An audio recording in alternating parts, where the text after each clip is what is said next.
wa ala alihi wa sahbihi wa man tabi'al huda ila yaumiddin. Alhamdulillah, puji syukur kita haturkan kehadirat Allah. Pagi ini kembali kita lanjutkan kajian dengan membaca buku Al-Mulakhas fi Syarhi Kitab Tauhid. Dan insyaallah kita masih berada di bab tentang maja'a fil kuhan wa nahwihim, pada hadis dari Imran bin Husain. Qala al-muallif rahimahullahu ta'ala wa an Imran ibn Husain radhiyallahu anhu marfu'an. Dari Imran bin Husain radhiyallahu anhu yang status hadisnya adalah hadis marfu'. Nabi sallallahu alaihi wasallam bersabda, "Laisa minna man tatayyara au tutayyara lahu au takahana au tukuhina lahu au sahara au suhira lahu wa man ata kahinan fasaddaqahu bima yaqul faqad kafara bima unzila ala Muhammadin sallallahu alaihi wasallam." Rawahul Bazzar bisnadin jayyid wa rawahu Tabrani bisnadin hasan min hadithi Ibni Abbasin duna qawlihi wa man ata ila akhirih. Dari Imran bin Husain radhiyallahu anhu secara marfu' disandarkan kepada Nabi SAW, bukan bagian dari kami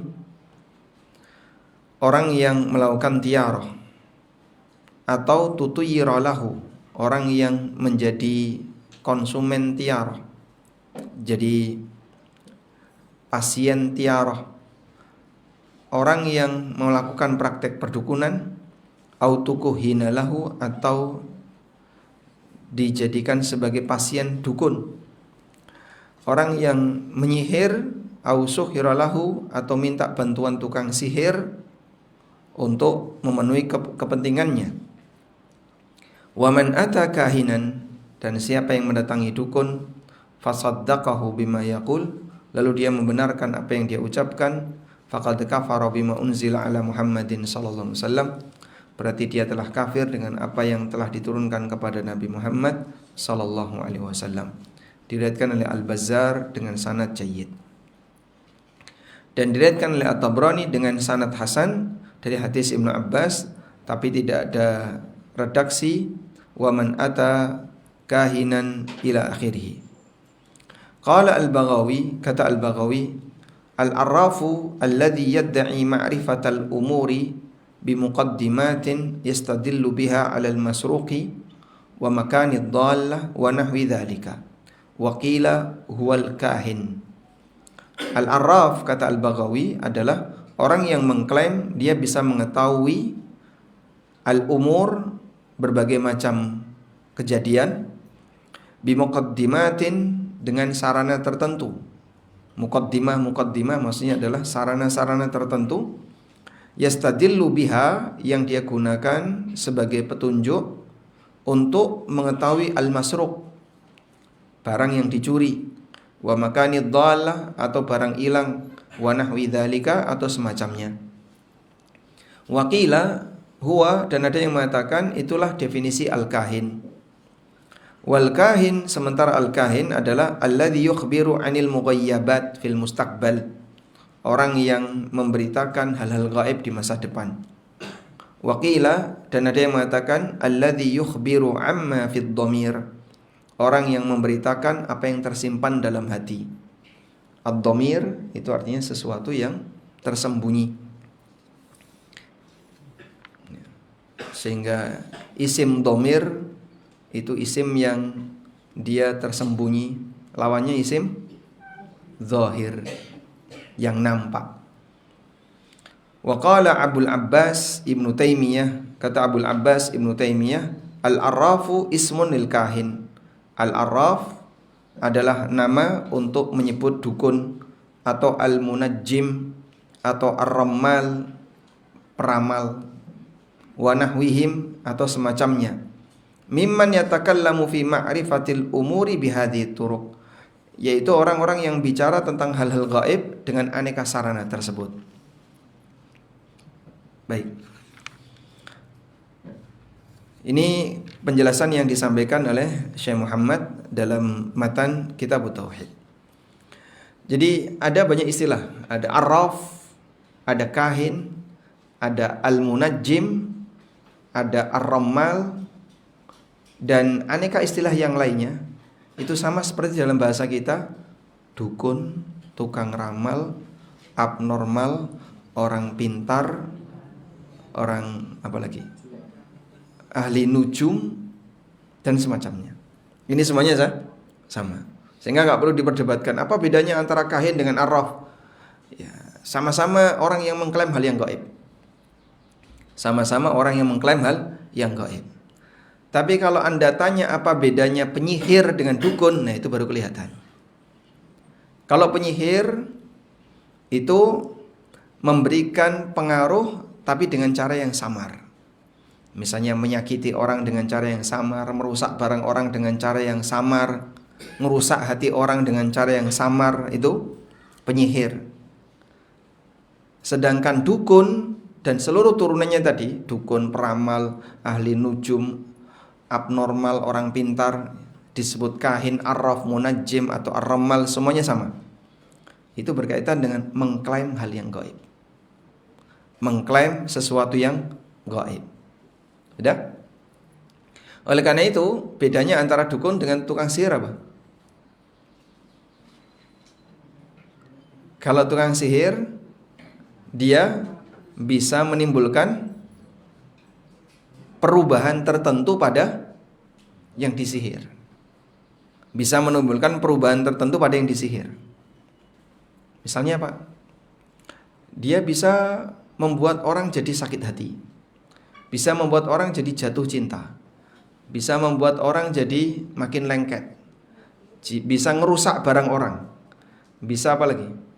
Bisa membuat dagangan orang jadi gak laku. Dan seterusnya, itu sihir. Maka yang melakukan seperti ini tukang sihir.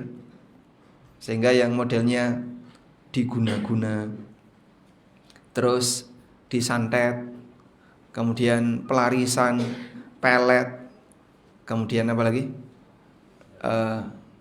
Dan aneka model mengubah suasana, itu sihir. Yang seperti ini sihir. Sedangkan dukun itu kaitannya dengan mengklaim saya tahu hal yang gaib. Baik gaib yang sifatnya mutlak atau gaib yang sifatnya nisbi. Baik gaib yang sifatnya mutlak atau yang sifatnya nisbi.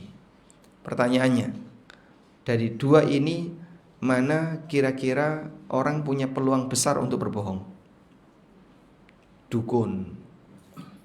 Sehingga dukun itu ada dua. Ada dukun asli dan ada dukun pembohong, penipu. Nah, yang sekarang sedang viral ya, inna maqali itu penipu. Sehingga dia yang tahu mengklaim tahu bahasa semut, bahasa cacing, bahasa malaikat, bahasa jin, terus bahasa apa lagi? Dan aneka bahasa yang dia klaim. Dan ini penipuan paling besar di Indonesia yang tidak ada orang berani nyentuh. Walaupun jadi lelucon di negara Konoha. Ini perdukunan, tapi menipu. Dukun yang asli ya, dia bisa nebak. Dan kekuatan tebakannya lebih besar. Peluang benarnya lebih besar. Nah, maka semakin benar tebakannya, semakin dukun. Semakin banyak salah tebakannya, makin diragukan kualitas perdukunannya. Sehingga dukun sendiri itu bertingkat ya. Ada dukun yang sudah expert, ada dukun yang masih pemula. Bapak tahu nggak apa yang saya lakukan 3 tahun kemarin? Nah, dia nebak-nebak. Oh, kamu begini. Oh, salah semua ya Pak. Yang Bapak sampaikan salah semua itu. Nah, mungkin dia akan emosi. Terus coba saya diramal Pak. Kira-kira 3 tahun ke depan gimana? Oh, kamu akan punya anak ini. Oh, saya belum nikah ya Pak.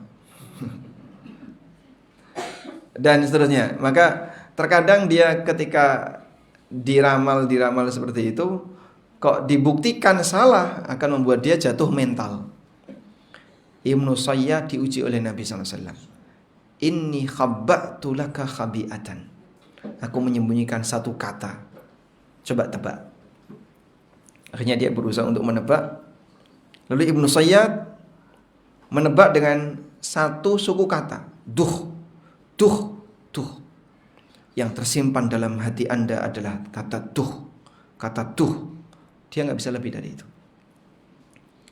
Kemudian Nabi SAW mengatakan, ikhsa fa innaka lan ta'duwa qadrak. Pergi wahai orang yang terhina. Kau tidak akan mampu untuk melampaui kemampuanmu. Kau tidak akan bisa untuk melampaui kemampuanmu. Sehingga kalau kemampuanmu tidak bisa menebak ahli yang gaib, ya sudah, mentok sampai duh, lebih dari itu tidak bisa. Dan Nabi SAW menyimpan kata apa? Dukhon. Hampir benar. Ya, hampir benar. Tapi dia nggak berani untuk melanjutkan. Karena lanjutannya kalau meleset salah. Maka Ibnu Sayyad hanya bisa sampai pada kata dukhon. Disinilah yang membuktikan, hanya sampai ada kata tuh. Di sini yang membuktikan bahwasanya semakin dukun itu makin punya peluang benar. Sehingga kalau dukun kok banyak salahnya, ini pembohong. Baik. Selanjutnya kita coba baca keterangan yang disampaikan oleh Syekh Dr. Al-Fauzan hafizahullah ta'ala. Laisa minna ay la yaf'alu hadha. Ini penjelasan kosakata.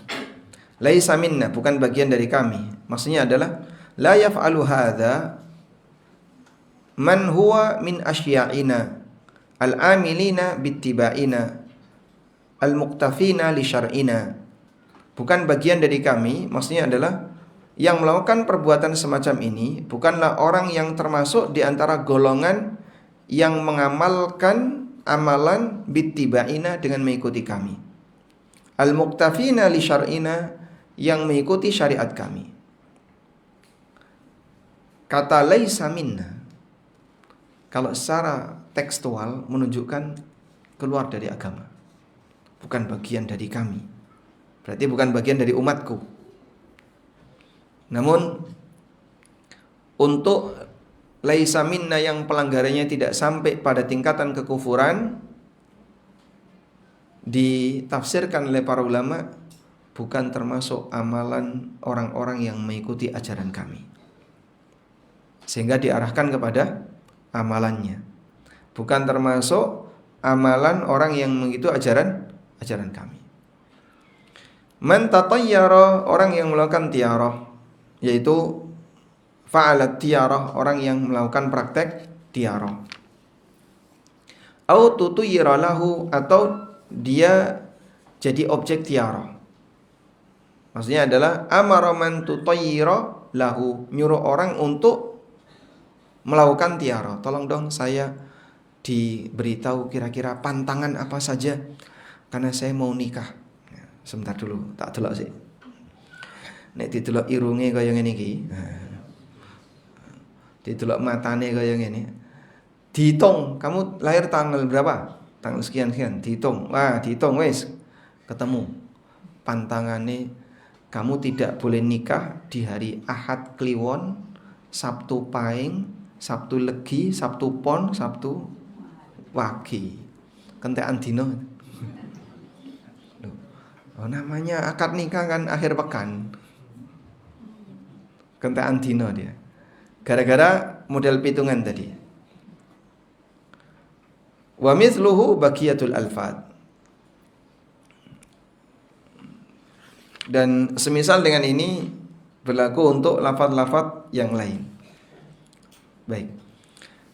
Dan ada orang yang terkadang Masya Allah ya, dia itu senang untuk dibodohi oleh orang lain. Sudah tahu yang bicara ini ngawur, tapi dia pengen jadi konsumen orang yang bicara ngawur. Sehingga bukti yang menunjukkan kalau dia ini pembohong, pendusta itu sudah banyak. Tapi kenapa dia masih ingin jadi konsumen orang yang pembohong dan pendusta? Disitulah makna dari kata yakin. Orang itu kalau sudah yakin, walaupun pembohong, tetap diyakini benar. Musailamah al-Kadzdzab, pada waktu dia mengaku sebagai nabi, atas pengaruh siapa Musailamah sampai dipercaya oleh masyarakat kalau dia itu nabi? Ada orang namanya Ar-Rajjal bin Unfuah. Ar-Rajjal bin Unfuah ini dulunya masuk Islam, ketemu Nabi SAW. Ya. Bahasa lainnya, andaikan dia mati muslim, sahabat, tapi dia mati kafir, dia munafik. Ar-Rajjal bin Unfuah ketika di Madinah rajin ibadah. Lalu dia pulang kembali ke Bani Hanifah. Setelah wafatnya Nabi SAW, Ar-Rajjal mengatakan, dipercaya banyak orang, bahwasanya Muhammad dan Musailamah ishtaraka fin nubuwah. Mereka ini kongsi dalam kenabian. Muhammad dan Musailamah itu kerjasama, kongsi dalam kenabian. Sehingga kalau kenabian itu adalah sebuah perusahaan, pemiliknya itu Muhammad dan Musailamah. Nah sekarang pemilik pertama sudah mati, Muhammad. Berarti tinggal pemilik kedua. Maka pemilik kedua ini menguasai semuanya. Nah, karena pernyataan ini, banyak orang yang yakin Musailamah ini betul-betul nabi. Sehingga ada ibu-ibu ya, yang dia datang mengeluhkan keadaan anaknya yang rambutnya nggak tumbuh-tumbuh. Ya, biasanya kan ada bayi yang pertumbuhan rambutnya itu terlambat, ya, sehingga gundul terus. Ya. Akhirnya sama Musailamah diusap, jadi masih ada sisa-sisa rambut gitu ya, tapi nggak lebat. Ini sudah usia sekian tapi rambutnya belum lebat. Sama Musailamah diusap, rontok semuanya. Sehingga Allah buktikan bahwasanya dia itu ketika mau menunjukkan mukjizatnya malah berkebalikan. Ada juga di antara sahabatnya Musailamah yang mengeluhkan kepada dia, sumurnya itu airnya sat, ada air sedikit sekali, kok enggak keluar air yang cukup banyak. Hanya didatangi sama Musailamah, diludahi, malah ablas semuanya, enggak ada airnya. Akhirnya hilang. Jadi Allah tunjukkan berkebalikan dengan apa? Keinginan dia untuk menampakkan mukjizatnya. Dan itu berkali-kali kejadian kayak gitu. Tapi Masya Allah ya, bahasa yakin itu tidak geser. Sehingga kadang kita juga merasa heran, kok ada orang yang percaya sama bahasa cacing, bahasa semut kan? Ngaku gak bisa ngobrol dengan mayit. Itu mikirnya pakai apa?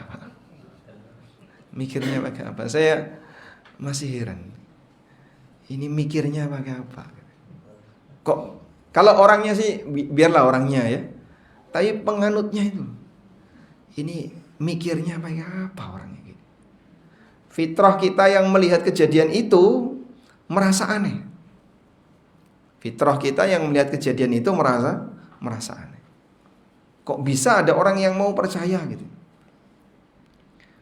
Jadi kalau bapak saya bohongi, kira-kira dengan fitrah bapak bisa yakin nggak? Nih Mas siapa namanya? Mas Laras ya, Masya Allah. Mas siapa? Mas Agus. Mas Agus percaya nggak? Kalau Bantul itu ada di Sleman.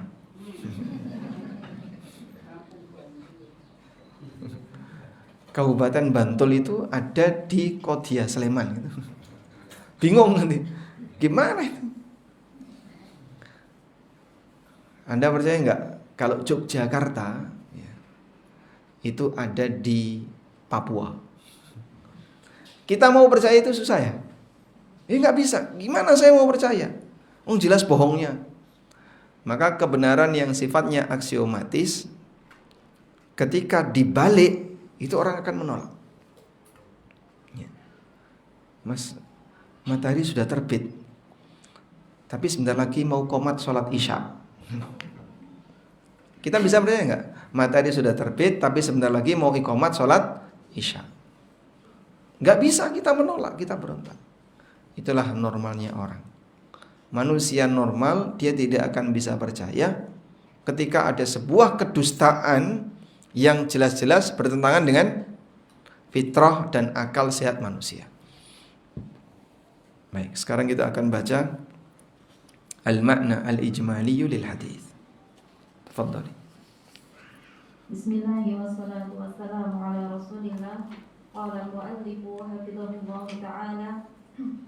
Al-ma'na al-ijmali lil hadis yaqulu sallallahu alaihi wasallam la yakunu min atba'ina al-muttabi'ina li syar'ina man fa'ala tiyarata aw al-kahana aw al-sihra aw fu'ilat lahu hadhihi al-ashya' li'anna fiha iddi'a'an li'ilmi al-ghaibi alladhi ikhtassa Allah bihi wa fiha ifsadun lil-aqaidi wal-'uqul.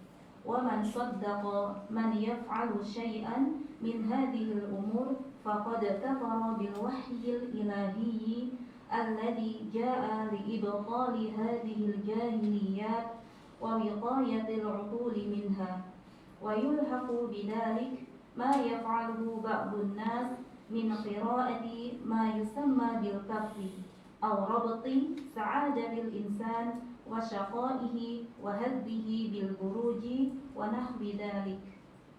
وقد بين كل من الإمامين البغوي وابن تيمية معنى العراف والكاهن والمنجم والرمال بما حاصله أن كل من يدعي علم شيء من المغيبات فهو إما داخل في اسم الكاهن أو مشارك له في المعنى فيلحق به. والكاهن هو الذي يخبر عما يحصل في المستقبل ويأخذ عن مسترق السمع من الشياطين كما سبق في أول كتاب التوحيد. مناسبة الحديث للباب أن فيه النهي والتغليظ عن فعل الكهانة ونحوها وتصديق أهلها. ما يستفاد من الحديث الأول تحريم ادعاء علم الغيب لأنه ينافي التوحيد. الثاني تحريم تصديق من يفعل ذلك بكهانة أو غيرها لأنه كفر. الثالث وجوب تكذيب الكهان ونحوهم ووجوب الابتعاد عنهم وعن علومهم. الرابع وجوب التمسك بما أنزل على الرسول صلى الله عليه وسلم وترك ما خالفه. Penjelasan global dari hadis. Rasulullah SAW menyampaikan laisa minna. Maknanya adalah la yakunu min atba'ina. Bukan termasuk orang yang mengikuti kami. Al-muttabi'ina li syar'ina. Yang mengikuti syariat kami. Siapa itu? Man fa'ala tiyarah awil kahana awis sihra. Orang yang melakukan praktek tiarah, perdukunan atau sihir. Au fu'ilat lahu hadhil asya, atau dia menjadi konsumen perdukunan, tiarah dan sihir. Karena dalam praktek ini ada bentuk mengklaim mengetahui hal yang gaib, yang itu hal yang dikhususkan hanya menjadi milik Allah. Apa dalilnya? Qul la ya'lamu man fis samawati wal ardil ghaiba illallah. Sampaikanlah wahai Muhammad, di langit dan di bumi tidak ada satupun makhluk yang tahu hal yang gaib kecuali Allah. Allah Ta'ala mengatakan wala yuhituna bi syai'in min ilmihi illa bima syaa.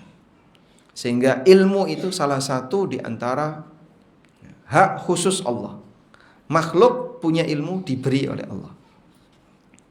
Sebagaimana rizki yang bisa memberi hanya Allah, maka makhluk bisa mendapatkan rizki karena diberi oleh Allah. Dan ini anugerah yang besar bagi umat manusia. Andaikan Allah mengizinkan manusia untuk boleh mengklaim hal yang gaib, sehingga siapapun yang mau mempelajari dan mengklaim hal yang gaib silahkan, rusak kehidupan ini. Bisa rusak kehidupan ini. Di samping itu, tidak tahu hal yang gaib membuat manusia hidupnya lebih nyaman. Gitu ya. Sehingga kita dibatasi oleh Allah. Pandangan mata dibatasi, telinga kemampuannya dibatasi, kemudian pengetahuan kita juga dibatasi, agar manusia bisa hidup dengan nyaman. Coba kalau pandangan mata nggak dibatasi, mata manusia bisa tembus pandang, gimana kira-kira Pak? Pribon? Repot. Kita nggak bisa ngapa-ngapain. Coba kalau pendengaran manusia nggak dibatasi, dia bisa mendengar satu area kampung, semua suara satu kampung ini terdengar. Anggaplah misalnya hanya Pak RT yang punya kemampuan seperti itu. Kira-kira gimana? Resa turu. Malam Pak RT mendengarkan banyak suara, siang mendengarkan banyak suara. Demikian pula pengetahuan manusia dibatasi. Kalau saya tahu hal yang gaib, Anda tahu hal yang gaib, akhirnya kita jadi saling tahu rahasia kita masing-masing. Ya, aku ngerti kowe mau ngapo, aku ngerti kowe mau ngopo gitu. Kira-kira gimana, Pak? Harap ketemu rawani. Oh, udah ngerti kabeh kok ya. Sehingga manusia tidak tahu hal yang gaib itu anugerah atau bukan? Anugerah. Maka ngapain kemudian belajar untuk mengetahui hal yang gaib? Kau tidak tahu hal yang gaib itu anugerah. Sehingga kita diperintahkan untuk mengetahui ajaran syariat dan tidak diperintahkan untuk mengetahui hal gaib. Tapi orang memperjuangkan yang kedua, meninggalkan yang pertama. Ini seperti yang terjadi pada Bani Israel. Mereka diperintahkan mempelajari Taurat, tapi mereka justru malah sibuk belajar buku sihir.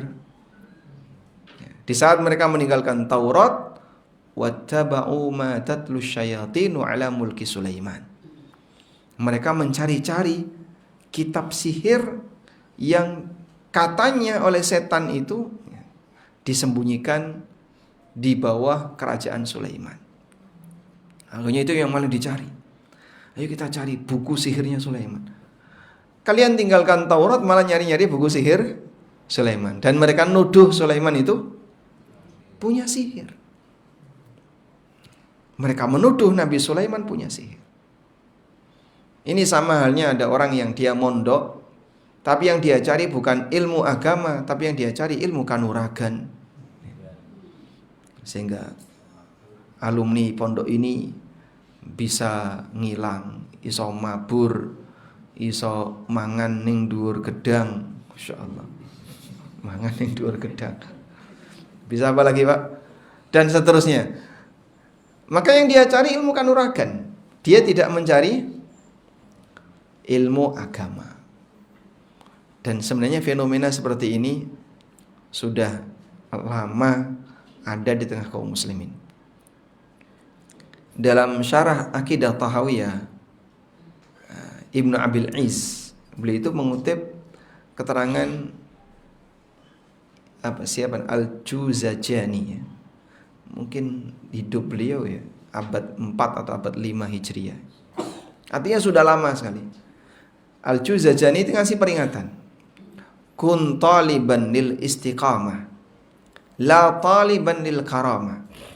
Fa inna rabbaka yatlubu minkal istiqamah wa qalbuka yatlubul karamah. Jadilah orang yang mencari istiqamah, bukan mencari karamah. Karena Allah memerintahkan kamu untuk istiqamah, sementara hatimu pingin karamah. Dan yang boleh maksud ya fenomena tadi. Ada model orang yang dia belajar pengen nyari apa? Ilmu perdukunan. Selanjutnya, berkaitan dengan mengetahui hal yang gaib atau mengklaim hal yang gaib, ifsadunil aqaid wal uqul, akan merusak akidah dan akal sehat, dan terbukti sehingga akal manusia jadi tidak berfungsi saat dia jadi korbannya dukun. Walaupun bisa jadi dia adalah seorang doktor. Dan mohon maaf ya, pada waktu saya kuliah di UGM, fenomena itu kelihatan. Ada doktor ya di Fakultas Teknik jurusan sipil, Pak. Kan dia ya namanya orang sipil dianggap pahamlah tentang material-material. Kenapa keris itu bisa berdiri dan bergoyang sendiri? Nah, itu karena medan-medan magnet gedabrus dia. Jadi dia gedabrus, tapi dikemas seperti punya latar belakang sains. Nah, kita sebagai mahasiswa yang baca, oh ini dukun macak dosen, atau dosen macak dukun, terlalu ngawur, sehingga dia membenarkan klenik, tapi menggunakan senjata ilmu sains yang dia punya. Akhirnya cuman cok gali cok ra cocok. Godak-gadek orang matuk. Karena ngawur. Dan termasuk juga sebagian dosen kami di teknik fisika, dia melakukan pembelaan tentang filosofi Tugu Jogja, filosofi ini. Tapi pakai pendekatan sains. Sudahlah, sampaikan saja, itu budaya yang bermuatan ideologi, selesai. Budaya yang bermuatan ideologi. Kalau masalah ini adalah, kalau ditarik garis lurus, Tugu itu dari Keraton Tugu sampai Merapi. Ya, dari titik manapun garis lurus juga bisa sampai Merapi.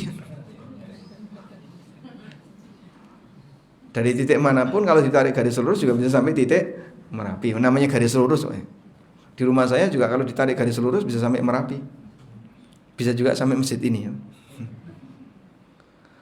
Subhanallah. Tapi terkadang ada, disinilah Anda bisa lihat ya, tidak selalu orang yang paham sains dia punya akidah yang benar. Sehingga di saat dia paham sains, dia paham ilmu teknologi, tapi ketika akidahnya rusak ya, jadi penganut dukun. Walaupun dia ya dari sisi pemahaman teknologi dia punya, dari sisi ilmu sains dia punya, tapi ketika akidahnya rusak, akalnya dibuang. Dia malah membela praktek perdukunan dengan kedok sains yang dia punya. Termasuk dulu ya model-model kayak Reiki ya, apa namanya? Reiki, terus apa lagi? Yang tenaga-tenaga dalam itu. Wah, itu dosen fisika juga banyak bergabung. Sehingga akalnya dibuang, tapi dia lebih milih praktek perdukunan. Sehingga kalau ada dokter kok senang meditasi ya, kurang lebih seperti itu. Kita lanjutkan. Wa man saddaqa man yaf'alu syai'an min hadhil umur.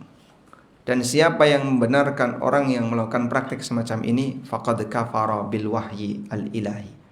Berarti dia kufur dengan wahyu ilahi yang datang dalam rangka ya, wahyu ilahi itu datang dalam rangka untuk menghilangkan semua praktek jahiliyah dan melindungi akal yang sehat.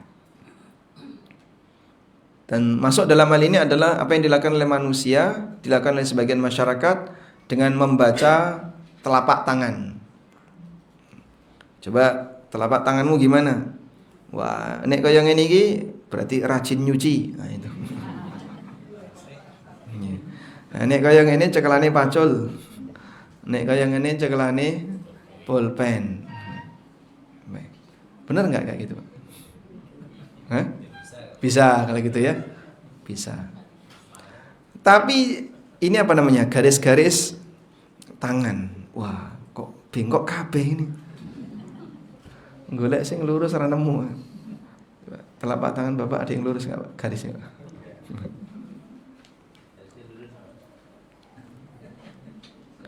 Atau mengkaitkan kebahagiaan dan kecelakaan seseorang serta keberuntungan bil buruj, dengan perbintangan. Ya. Kalau rasi bintangnya seperti ini, nanti kamu kayak gini.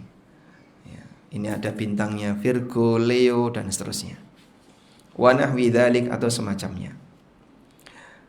Dan dua ulama kibar yang tadi disebutkan, Al-Baghawi dan Ibnu Taimiyah, menjelaskan makna al-arraf dan al-kahin, al-munajjim, ar-rammal bima hasiluhu, yang kesimpulannya adalah semua orang yang mengklaim bisa mengetahui sesuatu yang gaib, fahuwa imma dakhilun fi ismil kahin, maka bisa disebut kahin atau sejenis dengan kahin.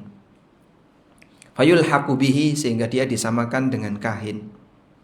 Wal kahin, sedangkan kahin huwallazi yukhbiru amma yahsulu fil mustaqbal, orang yang memberitakan apa yang akan terjadi di masa depan, ya, meramal nasib orang, atau dia tahu, atau dia bisa mendapatkan informasi dari mustarikus sama', orang yang mencuri berita dari langit, yaitu setan-setan yang dia mencuri berita dari langit, sebagaimana yang disampaikan Rasulullah sallallahu alaihi wasallam. Ada yang selamat dan ada yang terkena lemparan api.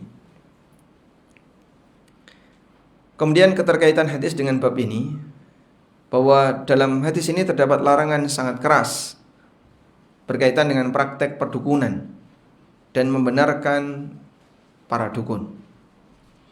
Pelajaran yang bisa kita ambil dari hadis, haramnya mengklaim hal yang gaib, karena ini bertentangan dengan tauhid.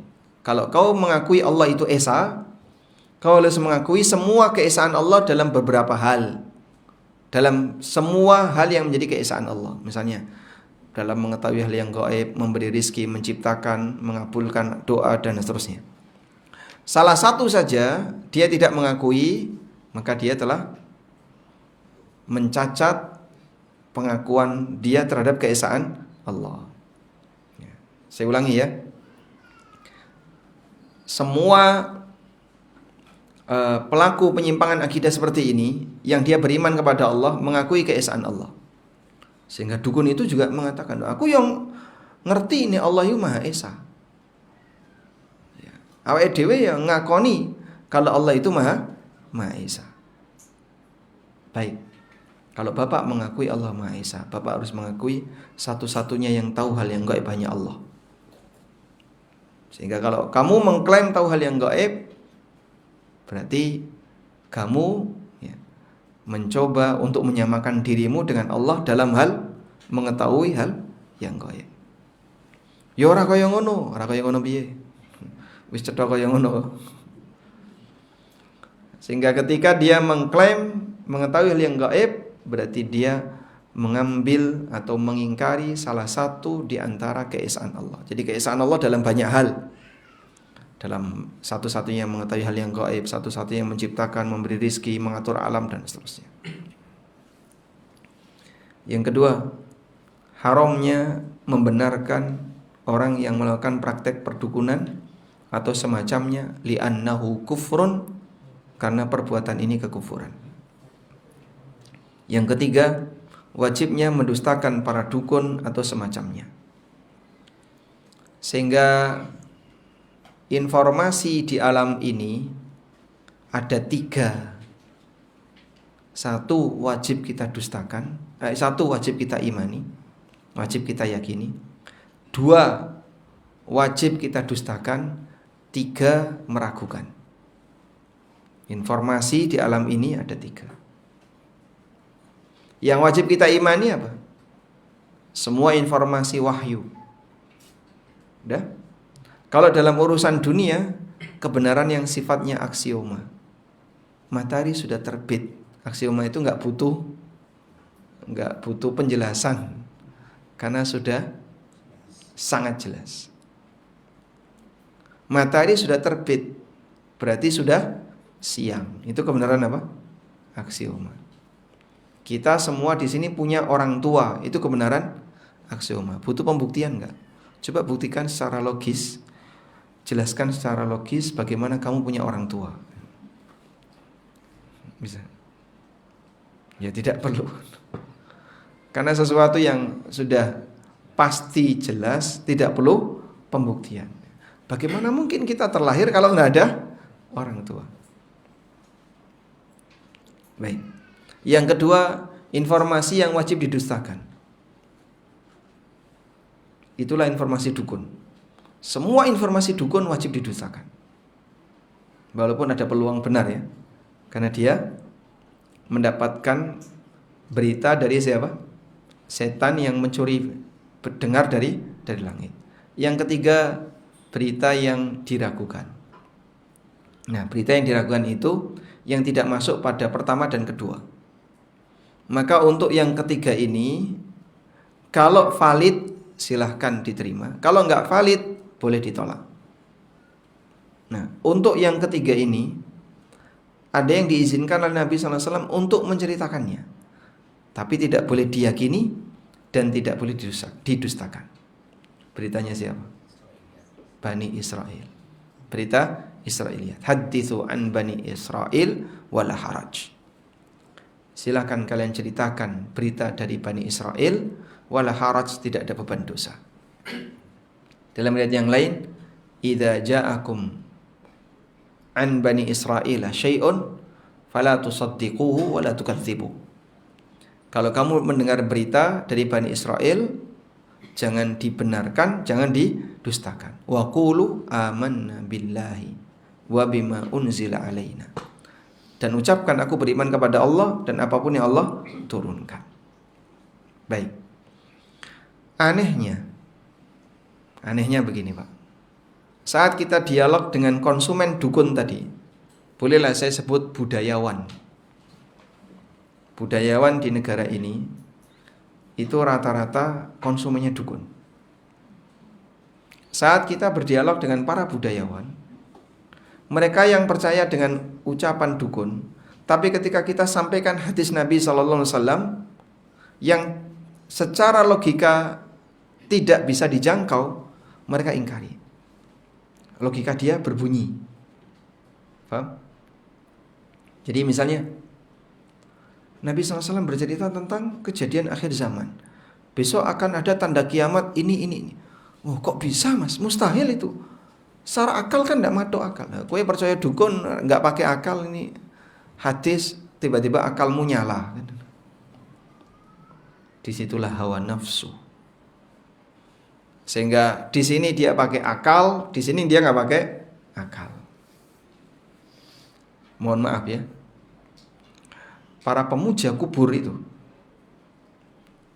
kalau sudah bicara kesaktian kubur, wah, kuburan ini sempat terbang, kemudian turun lagi. Kuburan ini bersinar, kuburan ini, wah, masya Allah. Dengan aneka cerita-cerita bohong tentang kuburan. Itu akalnya nggak dipakai, Pak. Habib ini Mi'raj 70 kali. Nabi Muhammad SAW Mi'raj berapa kali? Sekali. Dia 70 kali. Itu nggak pakai akal. Giliran disampaikan Ar-Rahmanu 'alal 'arsy istawa. Ya. Secara logika Allah itu tidak berada di atas benda. Tidak ini, wah, jadinya diskusinya panjang. Diskusinya jadi panjang. Kok tiba-tiba akalmu bunyi kalau pas masalah kayak gini? Kenapa enggak berita dari Allah langsung kau katakan sami'na wa amanna, kami dengar dan kami beriman. Sebagaimana prinsip akidah Ahlussunnah. Karena akidah itu sam'iyat. Akidah itu urusan sam'iyat. Sam'iyat itu apa? Ya, wahyu. Maka seharusnya kita dengar, kita yakini, percaya. Tidak bisa, harus ditakwil secara logika. Loh, kok logikamu tiba-tiba muni? Biasanya logikamu mati kok. Bukti apa? Sebenarnya mereka ini penganut hawa nafsu. Dan penganut hawa nafsu dalam masalah agama lebih bahaya daripada penganut hawa nafsu dalam urusan dunia. Penganut hawa nafsu atau orang yang mengikuti hawa nafsu dalam urusan dunia, ya paling hanya merugikan negara sekian rupiah. Tapi kalau pengikut hawa nafsu dalam urusan agama, menyesatkan banyak orang. Yang keempat, wujubut tamassuki bima unzila 'ala Rasul sallallahu alaihi wasallam. Wajib untuk berpegang teguh dengan apa yang diturunkan kepada Rasul sallallahu alaihi wasallam dan membuang segala hal yang menyalahi beliau sallallahu alaihi wasallam. Baik. Ada satu lagi yang terakhir ya, kita baca. Wa qala Ibnu Abbas. Ibnu Abbas pernah menjelaskan fi qaumin, tentang orang yang yaktubun, mereka menulis abjadun, huruf abjad. Atau besok saja ini? Besok saja. Hah? Besok saja. Insyaallah di pertemuan berikutnya nanti kita mau bahas tentang hukum rajah. Rajah, tahu rajah ya? Nah, belum tahu. Berarti harus hadir besok. Insyaallah. Tentang rajah. Wassallallahu ala nabiyyina Muhammadin wa ala alihi wa sahbihi wasallam. Jazakumullah kepada Ustaz Aminur Baid yang telah memberikan tambahan penjelasan. Semoga apa yang disampaikan bisa kita pahami. Ada suatu pengumuman kepada Ibu Jatni dari Mutihan, ditunggu suaminya di parkiran motor.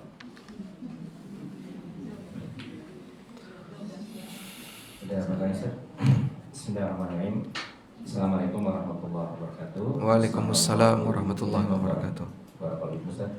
Ustaz, Afan izin bertanya, kami memiliki saudara yang dia mengaku telah memiliki susuk. Susuk.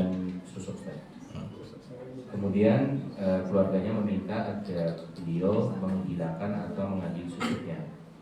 Dan ketika beliau datang ke dukunya, ternyata dukunya sudah meninggal dunia. Apa yang harus dilakukan Ustaz terhadap saudara kami tersebut? Barakallahu fikum. Masya Allah. Jangan cari dukun yang lain ya. Beda kalau praktek dokter A sudah tutup karena dokternya sudah mati ya, maka Anda beralih ke dokter yang lain. Ini dukunnya sudah mati, maka Anda jangan nyari dukun yang lain. Baik. Sebenarnya begini ya, lebih kepada masalah keyakinan. Yang bersangkutan diajak untuk taubat. Dulu dia sampai masang susuk, baik di rambut, di kepala, di pipi, di mana lagi, di lengan, dan seterusnya. Apa keyakinannya? Wah, susuk ini nanti akan bisa A, B, C, D. Dah, kamu tobat dari keyakinan itu dan mengingkari apa yang dulu kau yakini. Ini hal paling utama yang harus dia lakukan. Karena kalau sampai dia mati dalam keadaan keyakinan itu masih ada, ya waliyadzubillah, lan tufliha abada. Bisa jadi dia nyemplung neraka. Yang kedua, kalau bisa diupayakan untuk mengambilnya tanpa memberikan madarat, ambil. Nabi SAW melihat ada orang yang memakai gelang dari sufrah, dari kuningan. Kemudian dia ditanya, "Ya fulan ma hadhihi?" Ini apa? Orang itu jawabannya apa? "Ya Rasulullah, minal wahina." Ya Rasulullah, ini kan gelang sebagai tolak balak dari penyakit wahina, penyakit kemeng-kemeng, linu-linu di persendian. Kemudian Nabi SAW mengatakan, "Innaha la taziduka illa wahnan." Benda seperti ini akan membuat kau semakin lemah. Inzi'ha, lepaskan. Fa innaka law mutta wa hiya 'alaika lan tufliha abada. Kalau sampai kau mati sementara benda ini belum kau lepas, kau tidak akan bahagia selamanya. Maksudnya jimatnya harus dibuang. Sehingga kalau susuk tadi bisa dilepas, segera dilepas. Caranya gimana Pak Ustadz? Kalau memang real itu ada benda yang ditanam di situ, coba ke dokter untuk dibedah, dioperasi, untuk diambil. Jika bisa diambil tanpa harus operasi, silahkan. Ya, misalnya dengan, saya nggak tahu apakah ada yang punya pengalaman susuk di ruqyah dia keluar sendiri. Ya. Kalau itu bisa, silahkan coba di ruqyah. Di ruqyah dibacakan Al-Fatihah, bacakan ayat kursi atau ayat-ayat yang lain dengan tujuan untuk pengobatan. Jika susuk itu bisa keluar sendiri, alhamdulillah. Kalau nggak bisa, ya pilihannya apa? Dibedah. Sehingga nanti di ronsen dulu agar bisa melihat betul nggak benda itu ada. Wallahu a'lam. Ustaz atas jawabannya. Pertanyaan kedua. Bismillahirrahmanirrahim. Bismillah. Assalamualaikum warahmatullahi wabarakatuh. Waalaikumsalam warahmatullahi wabarakatuh. Waalaikum. Apa Ustaz izin bertanya, bagaimana kalau ada praktek santet tumbal basukian yang bisa mematikan seseorang dengan perbuatan santet atau tumbal pesugihan tersebut? Bagaimana status kematian orang yang disantet atau menjadi tumbal tersebut, Ustaz? Barakallahu fikum. Apakah masuk mati syahid atau bagaimana, Ustaz? Barakallahu fikum. Anda percaya nggak santet itu bisa membunuh? Hah? Percaya? Sebab iya, santet bisa seperti Anda percaya tembak ini bisa membunuh? Hah? Iya, semuanya dengan izin Allah. Anda percaya pedang ini bisa memenggal leher orang? Ya. Bisanya bisa. Sudah? Dan itu sebab lahiriah yang bisa menimbulkan akibat, begitu ya? Nah, percaya ini ya sebagaimana Bapak percaya kalau habis minum nanti hilang haus, habis makan hilang lapar dan seterusnya. Ini hanya hubungan sebab akibat. Nah, sedangkan sebab itu ada dua. Ada sebab yang terlihat dan ada sebab yang tidak terlihat. Yang terindra dan yang tidak terindra.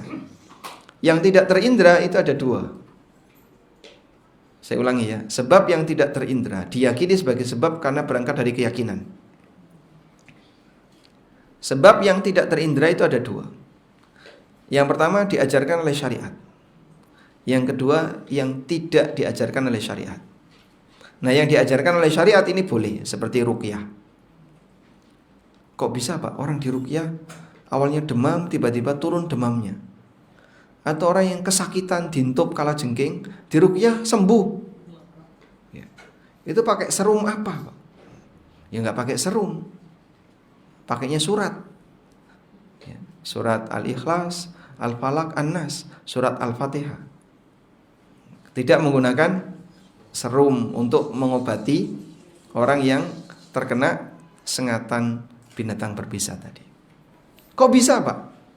Ya kita meyakini itu karena ada dalilnya.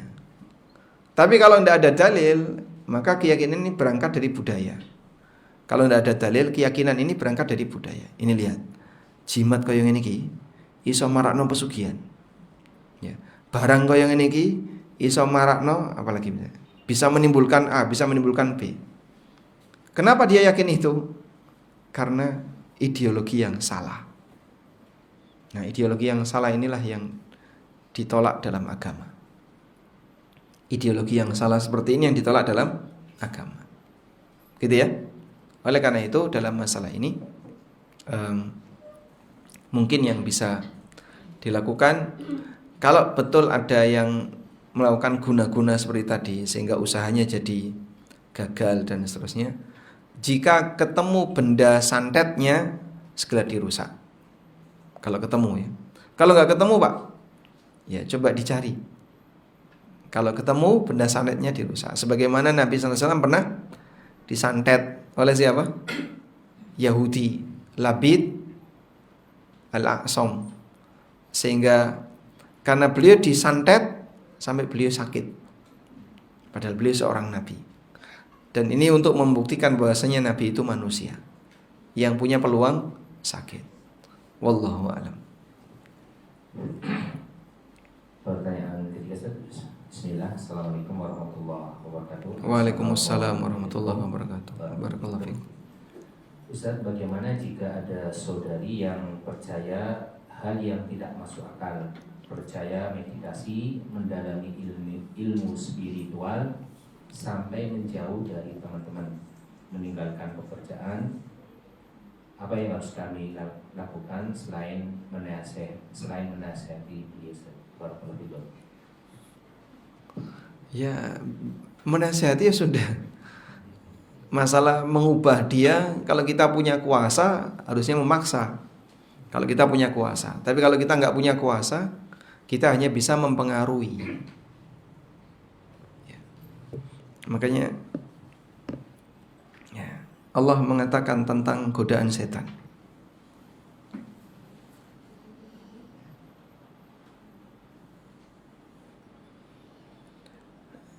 Allah Subhanahu wa taala menyebutkan bahwa setan itu tidak punya kuasa, laisa lahum sultan, tidak punya kuasa untuk mempengaruhi mereka.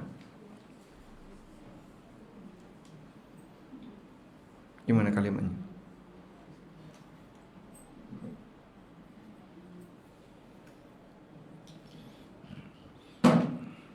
Sehingga setan itu hanya bisa mempengaruhi dengan cara apa? Mengajak. Nah, kue kok melu, makanya yang menjadi pengikut setan kenapa ikut disalahkan?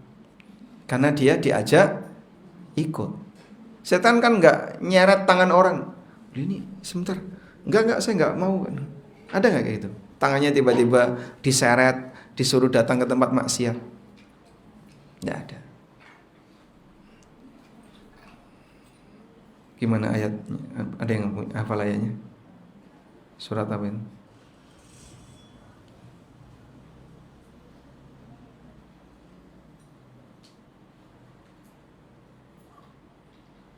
Ya. Baik.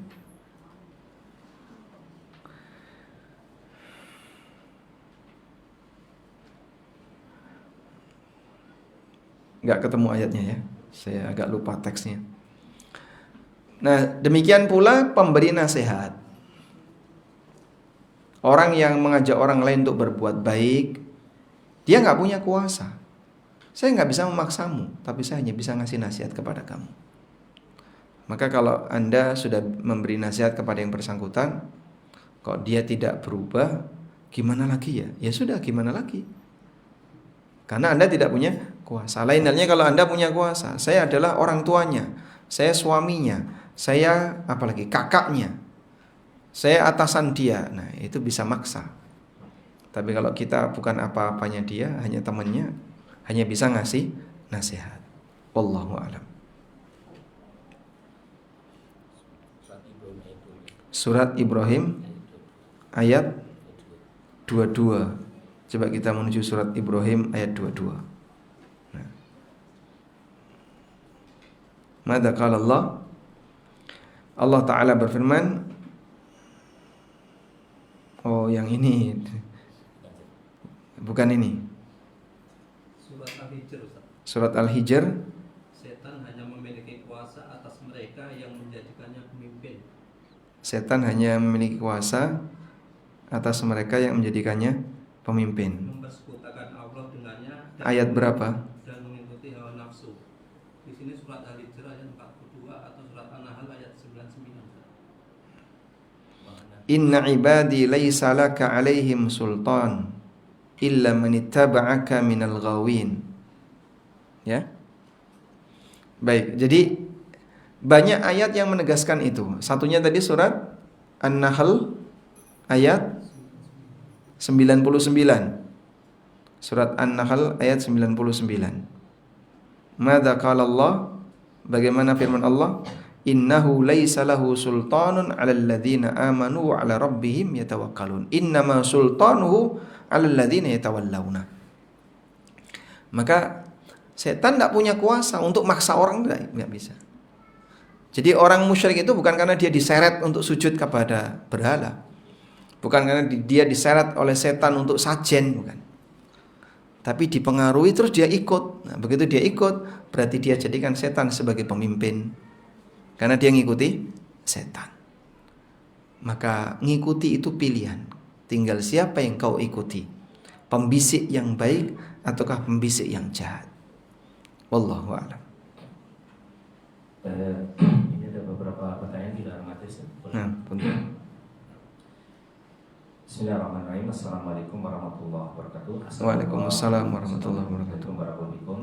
Barakallahu. Semoga Ustaz dan keluarga selalu dalam lindungan Allah Subhanahu wa taala. Walakum bimithlin. Amin. Pak Ustaz izin bertanya, bagaimana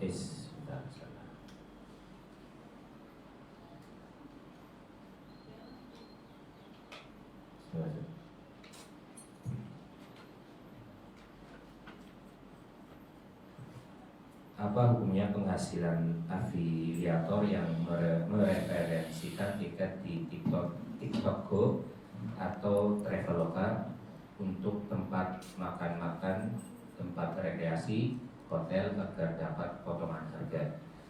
Apakah penghasilan itu termasuk riba karena harga tiketnya menjadi berbeda dengan harga tiket on the spot? Jazakallahu khairan. Harga tiketnya jadi berbeda dengan yang on the spot. Harga tiket siapa?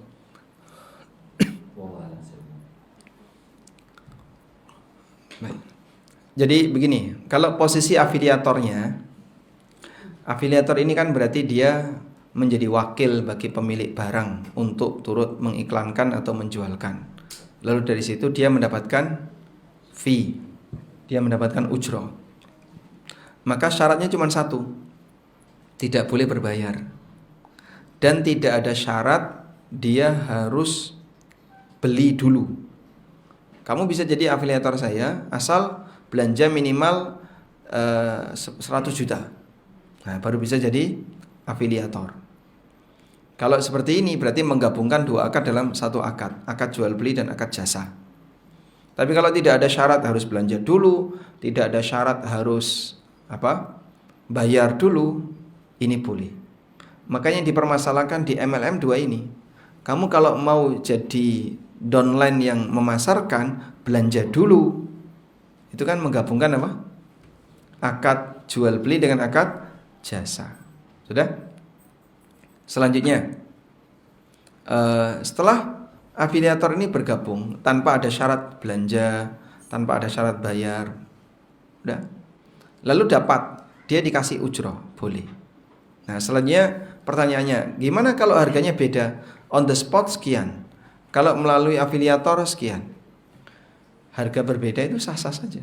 Karena masalah harga itu tidak ada ketentuan yang mengharuskan nilai tertentu. Tidak ada ketentuan harus lebih murah, harus lebih mahal, tidak ada.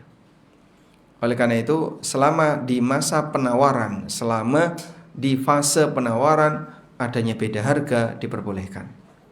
Saya ulang ya, selama di fase penawaran adanya beda harga hukumnya diperbolehkan. Wallahu a'lam.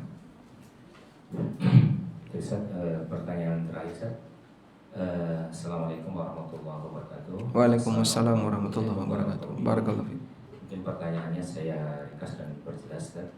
Apa hukum wanita haid masuk ke dalam masjid, ya? Misalnya untuk duduk ikut kajian ataupun yang lain, Ustaz. Mohon penjelasannya, apakah ada perbedaan di antara para ulama dan manakah yang wajib para itu? Wanita haid masuk masjid, apa hukumnya? Pertama, masuk masjid hanya sebatas lewat. Ini sama seperti orang yang sedang junub kemudian hanya lewat. Wala junuban illa abiri sabilin hatta taghtasilu. Termasuk juga orang yang junub kecuali yang lewat sampai kalian mandi. Wanita haid kalau hanya sebatas lewat masuk masjid boleh. Ini menunjukkan bahasanya wanita haid boleh masuk masjid. Tapi ulama beda pendapat, masuk masjid yang seperti apa yang boleh. Dalil kuatnya adalah hadis Aisyah radhiyallahu anha. Beliau diperintahkan Nabi SAW untuk mengambil sajadah kecil, khirqah yang ada di dalam masjid.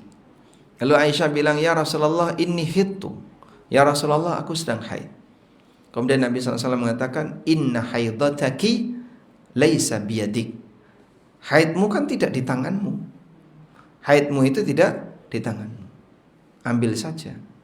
Berarti ini menunjukkan bahwasanya ketika Aisyah beralasan, aku sedang haid, beliau merasa tidak nyaman untuk masuk masjid dalam kondisi haid.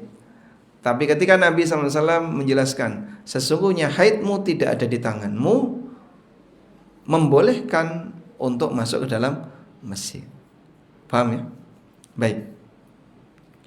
Dan karena cuma mengambil, berarti kan tidak bertahan lama, Pak. Enggak kemudian ngambil, dengerin kajian dulu baru pulang. Kajiannya siapa? Nabi SAW di rumah. Maka Aisyah hanya ngambil terus keluar dari masjid. Kemudian bagaimana kalau dia masuk masjid dan bertahan? Nah, bertahan di sini ada dua. Pertama, bertahan dalam rangka iktikaf. Kalau ini jelas tidak boleh. Karena orang yang junub atau yang hadas besar tidak boleh iktikaf. Yang kedua, bertahan bukan untuk iktikaf, tapi hanya sebatas rentang waktu tertentu, misalnya setengah jam atau 1 jam atau bahkan 2 jam untuk kajian. Apakah ini boleh? Ya, jumhur melarang. Namun sebagian ulama membolehkan, dan di antara yang membolehkan adalah pendapat Al-Muzani, salah satu muridnya Imam Syafi'i, dan juga pendapat Ibnu Hazm dan beberapa ulama Dhahiriyah yang lainnya. Kalau kita mengambil pendapat ini, ya berarti tidak masalah wanita haid berada di dalam masjid dalam waktu yang lama, ya, bukan hanya sebatas lewat. Wallahu a'lam. Baik, mungkin itu yang bisa kita sampaikan. Semoga bermanfaat. Wassallallahu ala nabiyyina Muhammadin wa ala alihi wa sahbihi wasallam. Wa akhiru da'wana alhamdulillahi rabbil alamin. Wassalamualaikum warahmatullahi wabarakatuh. Waalaikumsalam.